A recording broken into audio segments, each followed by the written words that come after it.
સ્વામિનારાયણ ભગવાને પછી વાત કરી છે, સંતોને બધી વાત કઢાવી સંતોની પાસે. સંતો જેને સાથળનો ખાંપો, સાથળમાં લાગેલો ખાંપો બતાવીને કહ્યું કે આ સાંભળી આવે છે, તમને જેને ન સાંભળતો બોલો, અને જે શરમે કરીને ના બોલે તેના નરનાદેવના સમ છે. બધા સંતોએ બોલ્યા અને મહારાજે આ માતૃવત ઉપદેશ આપ્યો છે. આગળ મેં કહ્યું હતું ને, ભમરી ભરે બારે ચટકો, પેલું કહ્યું જેમાં જનનીને હૈયે હેત છે, સદા સૂતને સાથ આરોગી કરવાયર બકને, પાવે કડવે રકવાત, સંત વિના સાચી કોણ કહે. ભગવાનને આગ્રહ એક જ છે, કોઈ પણ રીતે આ સંતો સત્સંગમાં મૂર્ધન્ય બને અને સમાજના સુરક્ષક બને, સમાજના ઉપદેષ્ટા બને, સમાજમાં ઉદાહરણ બની શકે. એટલા માટે શ્રીજી મહારાજ કે ભમરી ભરે બારે ચટકો, યળનું પલટાવાયંગ, સંત વચન કટુ કહે, આપો આપણો રંગ, સંત વિના સાચી કોણ કહે. ભમરીનું ને માતાનું દ્રષ્ટાંત આપીને કેમ છે, સંત સગા છે સહુના, જીવ જીયરું રાજાણ, નિષ્કુળાનંદ નિરભય કરે, આપે પદ નિરમાણ, સંત વિના સાચી કોણ કહે. આ ભગવાનનો સિદ્ધાંત છે. કોઈ રીતે કરીને, અને મહારાજે કેવી સરસ વાત કરી, હે સંતો સાંભળો, ત્યારે આત્મા રૂપે માનીએ ત્યારે આત્માની જન્મભૂમિ કઈ, અને તેના આત્માનું સગું કોણ. આપણે આત્મા છીએ, કાલે અચ્યુતમ કેશવમ થઈ જશે, ત્યારે કોઈ કાકોય નહીં રહે, ભાઈ નહીં રહે, સગા સંબંધી નહીં રહે. હંસલો ચાલ્યો જવાનો એકલો રે, બોલો હંસલો ચાલ્યો જવાનો એકલો રે. આ જીવ એકલો જ જાય છે, કોઈ સાથે જઈ શકતું નથી, તો એ ચાલ્યો જ જવાનો છે. તો આ જોતામાં તો સમય તો નીકળતો જાય છે. આપણે નાના હતા, મોટા થયા, રમતા હતા, ભણતા હતા, પછી કંઈક ધંધો કરતા થયા, પછી એમાં કંઈક કરતા થયા, તો સમયની તે પસાર થતો જ જાય છે. હંસલો ચાલ્યો જવાનો એકલો રે, હંસલો.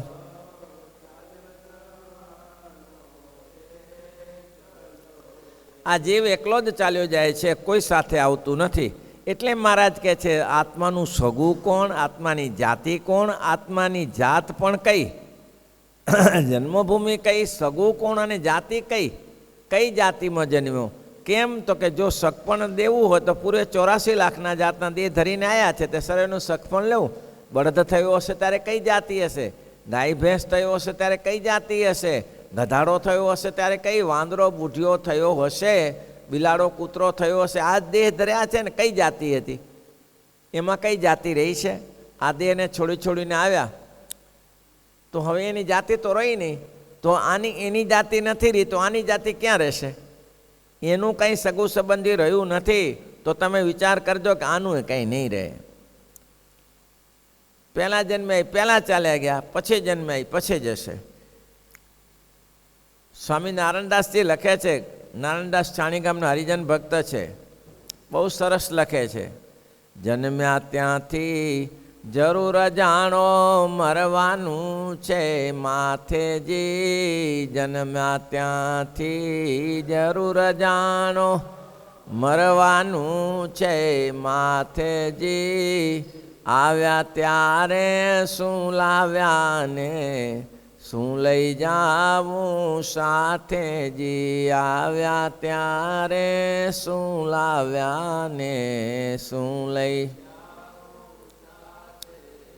નિયમ પ્રમાણે પ્રભાતે ખીલડિયા ખીલે, સાંજે તે કરમાસે જી. સવારે ફૂલડિયા ખીલે, સાંજે તે કરમાસે જી. નવીન બાગમાં નિત્ય કળીઓ, ખીલીને ખરી જાશે જી. નવીન બાગમાં નિત્ય કળીઓ, ખીલીને ખરી જાશે જી. સવાર જ્યારે સવાર થાય છે ત્યારે ફૂલડિયા બધા ફૂલો ખીલે છે અને સાંજે કરમાઈ જાય છે. આટલો વાર છે એ ટૂંકો સમય છે, આપણો લાંબો છે. પાનખર ઋતુમાં પત્તા નીચે પડ્યા એટલે કૂપડિયા નવા નીકળ્યા હતા, એ હસવા લાગ્યા. ત્યારે કહ્યું કે ધીરા બાપુડિયા હમ વીતી તું જે વીતશે. ધીરા બાપુડિયા અમારે વીતી ને એ તમારે વીતશે. 6 મહિના રાહ જુઓ, પાનખર આવવા દો, પતઝર આવવા દો, ત્યારે તમારી વીતશે. જે મોટા ચાલ્યા ગયા તેમ નાના ચાલ્યા જવાના છે. એટલે મહારાજ કહે છે કે તમારી જાત કઈ, તમારું સગપણ લેવું હોય તો પૂરે 84 જાતના દેહ ધર્યા છે, તે સર્વેનું સગપણ સરખું જાણવું, બધાનું સરખું. આ દેહનો વિનાશ થશે, પહેલા દેહનો વિનાશ થયો છે તે આ દેહનો વિનાશ થશે. અને તે સગાનું કલ્યાણ ઈચ્છું તો સર્વેનું ઈચ્છું, ગધડાનું ઈચ્છું, ઘોડાનું ઈચ્છું, ભૂંડનું ઈચ્છું, બધાનું કલ્યાણ ઈચ્છું. જો એનું કલ્યાણ ઈચ્છું તો બધાને ઈચ્છું. કેમ? કાલે આવી જઈએ ને સુખાનંદ સ્વામીના સગા સંબંધનું કલ્યાણ ઈચ્છવા ગયા તો શું થયું? પાછા જ આવ્યા નહીં. અને બ્રહ્માનંદ સ્વામીને મહારાજને કહ્યું કે મીઠાની પૂતળી મીઠામાં તરવા જાય, પાછી ના આવે હો ભાઈ. એટલે આ સગા સંબંધીનો મેં કીધું થોરીઓ પીપળ એ વસ્તુ જેવી છે, એ પડ્યું પડ્યું મારા બધું ફૂટ્યા કરે, પણ આંબો લીમડો ના ફૂટે. એટલે મહારાજ બહુ સરસ કહે છે સગપણ લેવું તો 84 જાતના દેહ ધર્યા છે, એનું સગપણ સરખું જાણવું. અને સગાનું કલ્યાણ ઈચ્છું તો સર્વેનું કલ્યાણ ઈચ્છું. બધા આપણા સગા જ છે. ગધડો આપનો સરગો છે, કૂતરો આપનો સરગો છે, આ બધા સગા જ છે. કોણ સગા નથી? લોધિકા દરબાર શું માત્રા ધાંધલની આપણે વાત સાંભળી છે. બોટાદના માત્રા ધાંધલના બાપને કોઈએ મારી નાખ્યા, બારોટિયાએ મારી નાખ્યા પછી એને વારગડી આજુબાજુવાળા ચડાવે, એટલે આ મૂરખ છો મૂરખ, તારા બાપને મારી નાખ્યા અને ઘરમાં બેઠો રહે છે. નમાલો છો નમાલો, કોઈ દરબાર નહીં.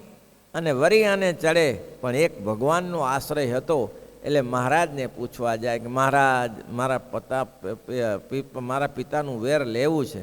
વરી સંતો સમજાવે કોનું વેર લઈશ, કયા બાપનું વેર લઈશ, કેટલાય બાપ કર્યા. વરી પાછા લોકો ચડાવે અને જાય. એક ફેરા તો સજ ધજ થઈને ગયા. તો બધી તૈયારી કરીને મહારાજ પણ સમજી ગયા કે હવે માત્રો પાછો નહીં વળે. એટલે માત્રા ધાંધલને કહ્યું શું માત્રા ધાંધલ? તો કે બાપજી મહારાજ મારા પિતાનું વેર લેવું છે, એ જ કરાય મહારાજ કે. એટલે આ પરમિશન મળી ગઈ, એ જ કરાય, વેર જ લેવાય. છત્રીઓને વેર ના લે તો ચાલતું હશે? જાઓ. પણ એક કામ કરજો હો, કઈ બાજુ જશો? દ્વારકા બાજુ. તો રસ્તામાં જશો તે અગતરાઈ આવશે ને પરતભાઈને ત્યાંથી શિરામણ કરજો સવારે હો, અને એને મળતા જજો. તો સારું મહારાજ. સવારે ગયા, પહોંચ્યા તે અગતરાઈ, ત્યાં નાયા ધોયા, શિરામણ કર્યા. પછી ભરતભાઈએ કહ્યું માત્રા અહીંયા. તો કે બોલો. આ બધાને બારે કાઢ, આ કાફરિયાને બારે કાઢ. બારે બેસાડ્યા અને કહ્યું કેવી સામર્થ્ય એક ભક્તમાં કે કયા બાપનું વેર લેવું છે, કયો બાપ છે? તો કે મારા પિતાશ્રીનું. અને ત્યાં બધા પિતાશ્રી દેખાડ્યા, ગધેડો, કૂતરો, વાંદરો, બુઢીઓ, આ બધા તારા પિતાશ્રી. ઓહો હો, આ બધા? તો કે આ બધા તારા બાપ છે. આ બધાને તો જન્મ લઈને આવ્યો છે, નવું શું છે આમાં? તો આટલા બધાનું કલ્યાણ છે ને, આનું બધાનું વેર લે ને. કંઈક કેમ ગવાણા એનું વેર લે ને. હવે આ એકનું શું વેર લે છે? અને માત્રો ધાંધલ સમજી ગયા, એટલે આ કલ્યાણ કરી લેવાય, આપણું કરી લેવાય. દુનિયાભરનું કરવા જઈએ તો પાછા પડી જઈએ, કાંઈ હાથમાં ના આવે. ધુવારાના બાચકામાં બાથો ભરાવીએ, એમાં કંઈ થોડું ઘણું કંઈ આવે નહીં હાથમાં.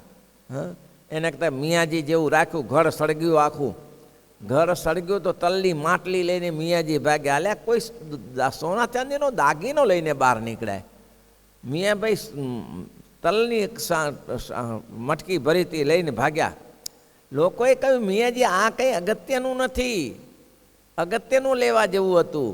મિયાભાઈ કે હું અગત્યનું નથી, આ ઘર તો હળગી ગયું. ઘર હળગી ગયું. 15 દિવસ કાંઈક ઘર તો ચલાવવું તો પડશે ને, ખાવા તો જોશે ને. તો આ તલ હશે તો ખવાશે, બીજું શું ખવાશે? સોનાને બટકા ભરાવાશે? તે મહત્ત્વની વસ્તુ છે ભગવાન ભજી લેવા. માત્રા ધાંધલને કહ્યું, ભગવાન ભજી લે ભાઈ, કાંઈ કરવા જેવું નથી. અને માત્રા ધાંધલ સમજી ગયા પરોતભાઈના વચનથી. જુઓ, શ્રીજી મહારાજે કહ્યું તો ના મનાણું. મોટા મોટા સંતો બ્રહ્માનંદ સ્વામી, ગોપાળાનંદ સ્વામી કહ્યું મનાણું નહીં, પણ મહારાજ ક્યાંક કડી મૂકી દે. મહારાજ દ્વારા જ કામ થાય છે. ભરતભાઈએ ઘરે પાછો ફર્યો ને જિંદગીમાં પછી ભગવાન પોતાના પિતાનું વેર લેવાનું ભૂલી ગયો. એમ કેનું વેર લેશો, કેનું કલ્યાણ કરશો? મહારાજ કે જો કલ્યાણ કરવું હોય તો બધાએ જેટલા અત્યાર સુધી જન્મ થયા એના બધાનું કલ્યાણ ઈચ્છો, સર્વેનું ઈચ્છું. અને આ મનુષ્ય દેહમાં આવ્યા ત્યારે 84 લાખ જાતિના મા બાપને અજ્ઞાને કરીને ભૂલી ગયા. જ્ઞાન છે? કોઈ આપણા આગળના મા બાપને ઓળખીએ છીએ? જો ઓળખીએ ને તો લાગી પડીએ, ઓળખીએ તો લાગી પડીએ. એક ગ્રસ્તાશ્રમીને ઘરની વાત છે, સુવસાગરમાં લખી છે દામોદર બ્રહ્મચારીએ, કે એક ગ્રસ્તાશ્રમી હતા. તેને ત્યાં એક કૂતરી દરરોજ અંદર આવીને બેસે. કૂતરી દરરોજ અંદર આવીને બેસે.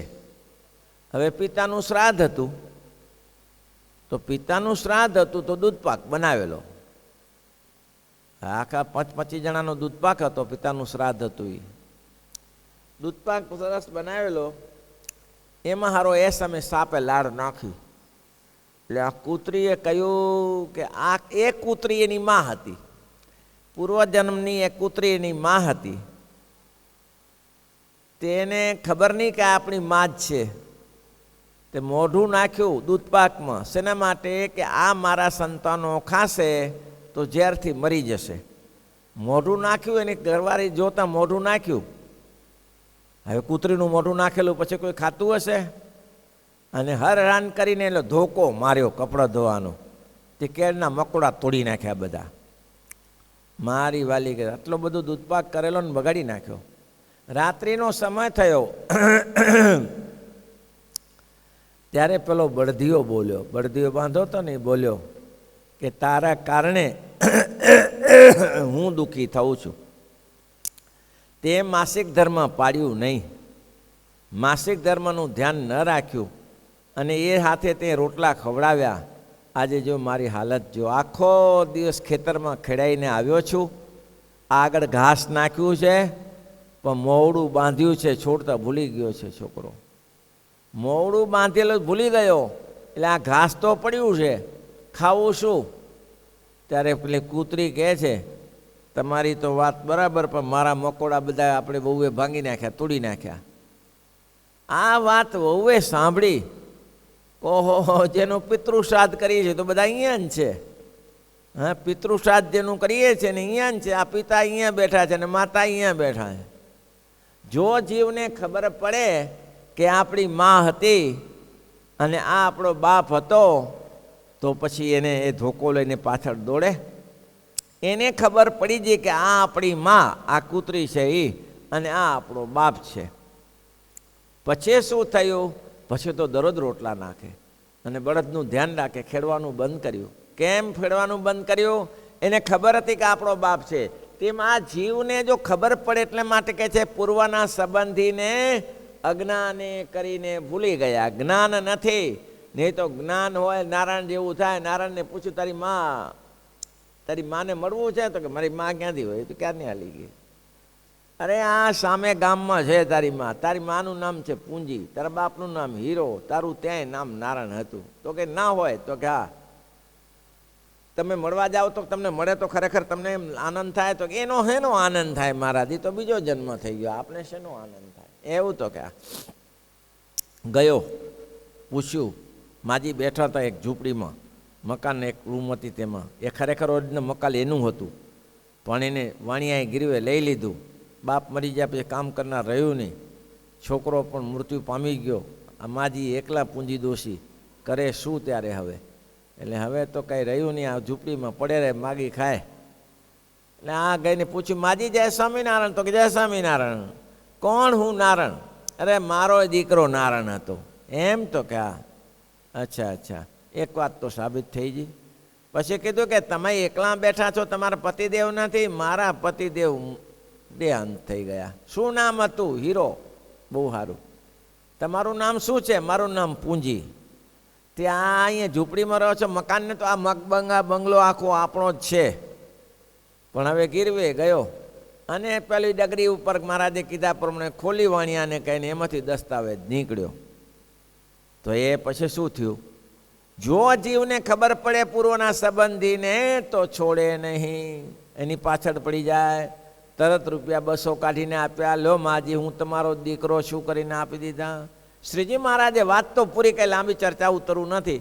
શ્રીજી મહારાજે પૂછ્યું કે નારાયણભાઈ કંઈક થયું સંગ તમને? કંઈ નહીં છે? પ્રીતિ બીતી થઈ? ના ના ના ના, કંઈ પ્રીતિ ના થઈ. મહારાજ કે કંઈ સેવા 200 રૂપિયા કરી દીધી. તો મહારાજ કે આવી તો માજીઓ ઘણી પડી છે સમાજમાં, બધાને 200 રૂપિયા આપતા હો ને. તો કે ગમે તેમ તો મારી માં છે ને. બોલો, થાય છે કે નહીં? આ એટલે કે છે કે પૂર્વના સંબંધીને અજ્ઞાને કરીને ભૂલી ગયા છીએ, તેમ હવે આ જગતના સંબંધીને જ્ઞાને કરીને ભૂલતા શીખો. પહેલાંનો સંબંધ રહ્યો નથી તો આ સંબંધ રહેશે નહીં. કોઈનો સંબંધ રહ્યો નથી તો સંબંધ ક્યાંથી રહેશે? મહારાજ કે જૂનો સંબંધ રહ્યો નથી તો આ સંબંધ પણ રહેશે નહીં. તેને સત્વના કલ્યાણી છું. મનુષ્ય દેહમાં આવ્યા તે 84 લાખને અર્થને માફ કર્યા તે જ્ઞાને કરીને વિસર્યા છે, અને આ મનુષ્ય શરીરના મા બાપ તેમને પણ જ્ઞાને કરીને વિસારી દેવા. અને મહારાજ કે અમારે તો કોઈ સગા સંબંધી સાથે હેત નથી, તથા અમારી સેવા કરતા હોય ને તેના હૃદયમાં જો પરમેશ્વરની ભક્તિ ના હોય તો તેમાં પણ હેત નથી. બોલો, મેં તમને દ્રષ્ટાંત પંચાળાનું આપ્યું. મહારાજ કીધું અમારે એકવાર શ્રીજી મહારાજે કીધું કે આ ખાંપો લાગ્યો છે, એ ખાંપો જોઈએ છે ત્યારે તળાવડીએ ભૂલાતી નથી ને જાણે ભૂલાતું નથી. અને હવે મહારાજે બધું કઢાવી સંતોની પાસે ને હવે કહ્યું કે અમારે તો અમારા સગંધી સભાથે હેત નથી. અને એટલામાં જ આપણે જાણીએ છીએ કે લોયામાં મોટાભાઈને રામપ્રતાપભાઈને ઈચ્છારામજી આવ્યા, અને પછી મહારાજ ફરતા ફરતા પંચાળે આવ્યા, અને પંચાળે આવ્યા પછી જે માંદગી શિકારી, એવી શિકારી મેં કહ્યું હતું 2 દિવસ પહેલાં કે 13 દિવસ સુધી ખાય નહીં, પીવે નહીં. ખાય તો ઉલટી કરી નાખે, પાણી પીએ તો ઉલટી થઈ જાય. આવી માંદગી શિકારી. ત્યારે મુક્તાનંદ સ્વામીએ કહ્યું ને કે મહારાજ આ વાત રામાનંદ સ્વામી કરી. તે સંતો રડવા લાગ્યા, ખબર પડી ગઈ હવે કે બસ પતી ગયું. પછી શ્રીજી મહારાજે કહ્યું સ્વામી રડોશો નહીં. જેમ રામાનંદ સ્વામી કહ્યું હતું કે આના સગા સંબંધી આવશે એટલે એ બધી જ ક્રિયા કરશે, ખવડાવશે, પીડાવશે, બેસશે, ઉઠશે, પણ અંતરથી સંકલ્પ કરશે કે હવે હું ક્યારે દેહ છોડીને ચાલ્યો જાઉં. એનું ધ્યાન રાખજો. તો એ સમય આવી ગયો એટલે બધાને ખબર પડી ગઈ કે સમગ્રજી એ જે રામાનંદ સ્વામી કહેતા હતા, બધા રડવા લાગ્યા. ત્યારે શ્રીજી મહારાજે કહ્યું કે જુઓ સ્વામીજી, આમ તો એવું જ છે, પણ મૂળ બાબત રામાનંદ સ્વામી એમના પગ પકડાવીને મને કહ્યું હતું કે નીલકંઠજી, સહજાનંદજી, આ સત્સંગમાંથી ઉદાસ થશો નહીં. આ સત્સંગ જેવો સત્સંગ નહીં મળે. એટલે મહારાજ કહે છે, હે મુક્તાનંદ સ્વામી, બ્રહ્માનંદ સ્વામી, ગોપાળાનંદ સ્વામી, નિત્યાનંદ સ્વામી, સુકાનંદ સ્વામી, તમારા જેવા સંતો બ્રહ્માંડમાં ના મળે. પૂજ્ય છો તમે, આવા સંતો ક્યાં મળે કયો? શ્રીજી મહારાજે પોતાનું સર્વસ્વ હતું બધું છોડીને મહારાજને રાજી કરવા માટે મથ્યા. અને ભગવાન પુરુષોત્તમ નારાયણ પણ જેટલું થઈ શકે તેટલી સંતોની સેવામાં પોતાનું બલિદાન આપી દીધું. એટલે કે આ બ્રહ્માંડમાં તમારા જેવા સંતો નથી. સંતો એટલે કહ્યું હતું આ સત્સંગ છોડીને જજો નહીં. એટલે અમે ટકી રહ્યા છીએ.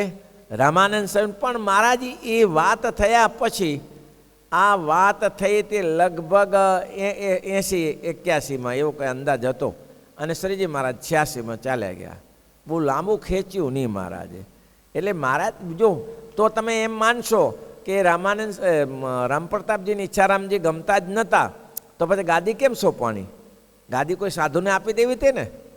પછી ગાદી લેવાની કે ગાદું બને પોતાના સંતાનોને આપવાની ક્યાં જરૂર હતી? દત્તકને ક્યાં લેવાની જરૂર હતી? મહારાજે એ પણ અપનાવી જોયું. મહારાજે એ પણ અપનાવી જોયું આનું શાસન. પેલું આ અમદાવાદનું મંદિર ગોપી ભટ્ટને સોંપ્યું. તો ગોપી ભટ્ટ તો બધા તે પોતાના બૈરીને છોકરા લાવીને તે ઘોડિયા હિંચોરે ને ત્યાં એ જે આવે ખાઈ પીને જલસા કરે. મહારાજ કે આમ કેમ ચાલે? આ સંપ્રદાયને આમ બીજાનું પોષણ કરવા માટે છે, અને આ પૂજારી તો પોતાનું પોષણ કરે. અને મહારાજે લેખ લખી આપેલો આખો મંદિરનો, અને ગઢપુર બોલાવીને કહ્યું કે આ લેખ કાચો છે ને તૂટી જવાનો ભય છે, કાગળ ઉપર લાવો પાકો લેખ કરી આપી. અને મહારાજે લેખ ફાડી નાખ્યો અને ગોપી ભટ્ટને કહી દીધું કે હવે તમારે કંઈ ત્યાં રહેવાની જરૂર નથી, આવી સેવા ના કર. આ બધું કરી છૂટ્યા મહારાજે. અરે વાસુદેવને બ્રહ્મચારી નહીં બેસાડ્યા કે બ્રહ્મચારી બહુ ગુણિયલ છે, અમારી ગાદી સંભાળશે. તો વાસુદેવ બ્રહ્મચારી રડવા લાગ્યા, મારું કામ નથી. તો આ ગાદી સંભાળે કોણ? મુક્તાનંદ સ્વામી, ગોપાળાનંદ સ્વામી, નિત્યાનંદ સ્વામી, સુકાનંદ સ્વામી આ બધા બેઠા હતા. તો બધાની સાથે ચર્ચા થઈને બધાએ એક જ નિર્ણય લીધો કે મહારાજ ગાદી તો તમારા ધર્મકુળમાં રહેશે ને તો એની પરંપરા જળવાશે. બાકી જેમ બીજે બખાડા થાય છે અત્યારે ગાદીનો જ્યારે વારસો આવે ત્યારે, તેમ આમાં પણ બખાડા થશે, માટે હાંચવી રાખો તો સારું. એટલે શ્રીજી મહારાજને મોહ નહીં હોવા છતાં પણ આ પોતાની પરંપરા ચાલી રહે અને લોકો આડાવરા ના થાય, સત્સંગમાં જળવાઈ રહે, એટલા જ માટે આ ગાદીનો વારસો બને આચાર્યનો સોંપ્યો છે. બધું વિચારીને સોંપ્યો છે, ચારે બાજુ નજર નાખીને જોયું કે નહીં ચાલે, પછી મહારાજે સોંપ્યું છે.